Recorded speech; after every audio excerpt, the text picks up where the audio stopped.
नमस्कार मॅडम. तुम्ही नमस्कार. हरिकृष्ण क्लिनिक मध्ये कधी आलेले, कुठल्या महिन्यात आलेले? एप्रिलमध्ये. तुम्ही म्हणजे आपल्या क्लिनिकला येण्याआधी आपल्या YouTube चॅनलच्या व्हिडिओ पाहिलेत, हो. तर त्या कुठल्या संदर्भात होत्या? डायबिटीस डायबिटीस संदर्भात आपण पथ्य दिलेले का? हो, सगळं. हां. मग त्या भूक कमी लागणं, जास्त लागणं, त्यानंतर लघवीला घसा कोरडा पडणं किंवा स्किन इन्फेक्शन तुम्हाला झालेलं, मग ह्या सगळ्या गोष्टींमध्ये किती फरक पडला? मला 4 दिवसातच फरक पडला. ओके. म्हणजे लक्षणं कमी झाली? हो. हो.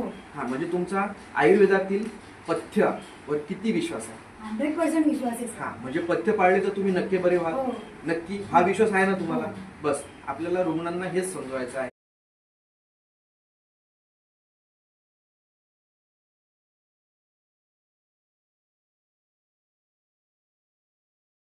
नमस्कार मॅडम. नमस्कार. तुम्ही हरिकृष्ण क्लिनिक मध्ये कधी आलेले, कुठल्या महिन्यात आलेले? एप्रिलमध्ये. तुम्ही म्हणजे आपल्या क्लिनिकला येण्याआधी आपल्या YouTube चॅनलच्या व्हिडिओ पाहिलेत, हो. तर त्या कुठल्या संदर्भात होत्या? डायबिटीस डायबिटीस संदर्भात आपण पथ्य दिलेले का? हो, सगळं. हां. मग त्या पथ्यांमध्ये काय काय सांगितलेलं आपण?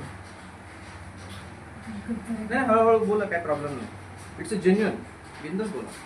सगळे पथ्य दिले होते. हा, त्याच्यामध्ये पालेभाज्या खायच्या नाही, नाही. त्याच्यानंतर सकाळी उपाशी पोटी पाणी प्यायचं नाही, बरोबर आहे. मोड आलेले कडधान्य नाही नाही खायचे. खायचे. का नाही खायचे? तर त्याच्यात हाय प्रोटीन असतं आणि हाय प्रोटीन पचायला जड असतं, हो. आणि ज्याचा अग्निमांद्य झालेला असतो त्याला डायबिटीस होतो. म्हणून मोड आलेले कडधान्य डायबिटीसच्या रुग्णांनी खाऊ खायचे नये, नाही. हेही तुम्हाला समजावून सांगितलेलं. हो. बरं, एक सांगा, आता हे पथ्य आपण सांगितली समजा तुम्हाला, हम्म. तर ती पथ्य युट्यूबला ऑलरेडी आपलं चॅनल आहे त्याच्यावर आहेत, ते तुम्ही हो. पाहिलं. हो. त्याच्यानंतर तुम्हाला मी रक्त तपासण्या सांगितल्या, हो. त्या रक्त तपासण्या तुम्ही केल्या, हो. आणि त्याच्यानंतर तुम्हाला जे शरीरामध्ये प्रॉब्लेम्स होते, वजन कमी, त्याच्यानंतर भूक कमी लागणं, जास्त लागणं, त्यानंतर लघवीला घसा कोरडा पडणं किंवा स्किन इन्फेक्शन तुम्हाला झालेलं, मग ह्या सगळ्या गोष्टींमध्ये किती फरक पडला?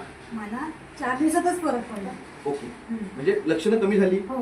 हा, म्हणजे तुमचा आयुर्वेदातील पथ्यावर किती विश्वास आहे? 100% विश्वास आहे. हा, म्हणजे पथ्य पाळले तर तुम्ही नक्की बरे व्हाल? हो.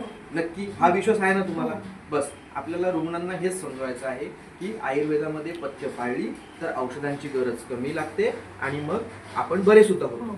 बरोबर आहे. हो. थँक्यू, धन्यवाद.